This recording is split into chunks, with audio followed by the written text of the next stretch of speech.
জমির শ্রেণীমূল্য পরিবর্তন ও বকেয়া কর আদায়ে বিভিন্ন হেরফের করে ভূমি উন্নয়ন কর আদায়ের অনিয়মের অভিযোগ উঠেছে মির্জাপুর ইউনিয়ন ভূমি অফিসের উপসহকারী কর্মকর্তা আব্দুল জব্বারের বিরুদ্ধে। গাজীপুর প্রতিনিধি আর কে রেজার রিপোর্টে বিস্তারিত জানাচ্ছেন SKN রেশমা। তফসিল অনুযায়ী কর আদায় বাংলায় 1418 থেকে 1430 সাল পর্যন্ত 12 বছরে মোট 1,04,145 টাকা কর দাবি থাকলেও ভূমি উন্নয়ন কর পরিষদ রসিদে দেখানো হয়েছে 18,840 টাকা।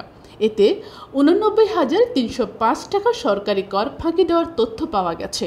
গাজীপুর সদর উপজেলার মির্জাপুর ইউনিয়ন ভূমি অফিসের গোপন সূত্রে পাওয়া যায়, গাজীপুর সদর উপজেলার মাহানা ভবানীপুর ৩ নং মৌজার ৮৬২৫ হোল্ডিং নম্বরে ৫,২১৯ RS দাগে মোস্তাফিজুর রহমান নামে ১৫৪ শতক চালা ও ৫,২১৮ RS দাগে তাজুল ইসলাম নামে ৬৪ শতক সাইল শিল্প জমি, দুইজনের মালিকানায় মোট ২১৮ শতক জমি দেখানো হয়েছে। তাতে এক বছরে ভূমি উন্নয়ন কর পরিশোধ আদায় করা হয়েছে 18,840 টাকা, অথচ এর আগে ৩৭৮ হোল্ডিং নম্বরে RS ৫,২১৯ এবং ৫,২১৮ নং দাগে মোট ২১৮ শতক জমি যৌথ মালিকানা messrs knitwear yarn dyeing লিমিটেডের নামে কারখানা রয়েছে। সেখানে বাংলা 1418 থেকে 1428 সাল পর্যন্ত বকেয়া এবং চলতি সাল পর্যন্ত 3,08,900 টাকা সুদ বাদ দিয়ে উল্লেখ রয়েছে।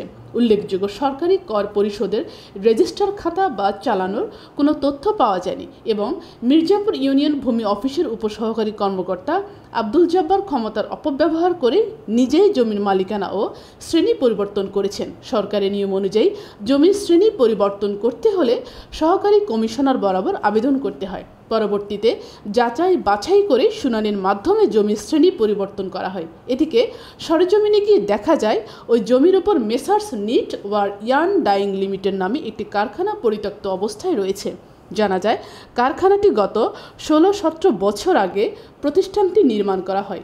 পরে কয়েক বছর কারখানাটি ভালো চললেও বর্তমানে এটি বন্ধ রয়েছে। তবে এই কারখানার সীমানার প্রাচীরের ভিতর কোনো আবাসিক বাসাবাড়ি বা ভবন দেখা যায়নি।